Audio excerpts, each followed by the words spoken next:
Duty सारी घर को फेरुथिबा बेले बाटरे छकी बसीथिला जम। आउ घर को जीवे कौन सीधा चलीगले आर पारिकु।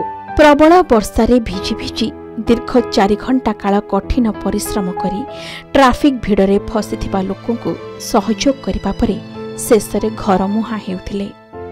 हेले अधा बाटरे घटिला मर्मन्तुद सड़क दुर्घटना। अजणा गाड़ी धक्कारे ट्राफिक पुलिसकर मृत्यु होईगला। घटनास्थल रे नयापल्ली थाना पुलिस पहुंची मृतदेह उद्धार करी तदंत आरंभ करिछि। एही दुर्घटना रे मृत्युवरण करिथिबा ट्राफिक कर्मचारी जनक हेउछंती मधुसूदन किरसारी।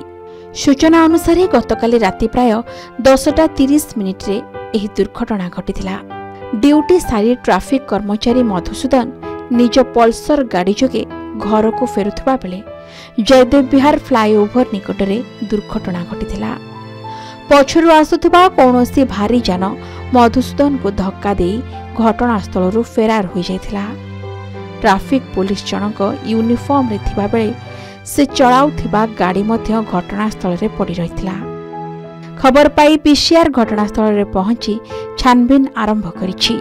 सीसीटीवी आधार रे दुर्घटना घटाइथिबा गाड़ी को पुलिस खोजुथिबा जणा पड़िछि। एपटे जहा सूचना मिलिछि कि मधुसूदन को घर मालकानगिरी रे होइथिबा बेले से खंडगिरी अंचल रे रहुथिले। ट्राफिक कनिष्ठबल भाबरे राजधानी रे कार्यरत थिले। गतकाली संध्यारे से राम मंदिर छकरे ड्यूटी करुथिले। संध्यारे प्रबल वर्षा पाई समग्र राजधानी रे ट्राफिक जाम परिस्थिति सृष्टि होइथिला। राम मंदिर छकरे भी प्रबल भीड़ जमीथिला।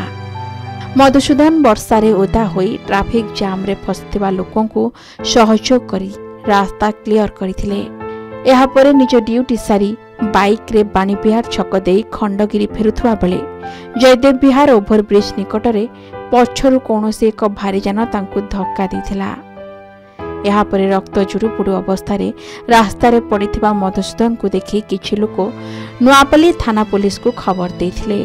पुलिस पहुंची तांकु उद्धार करी कैपिटल हॉस्पिटल को नेथिला।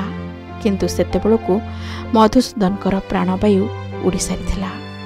भुवनेश्वर सौम्यरंजन का रिपोर्ट के न्यूज ओडिशा।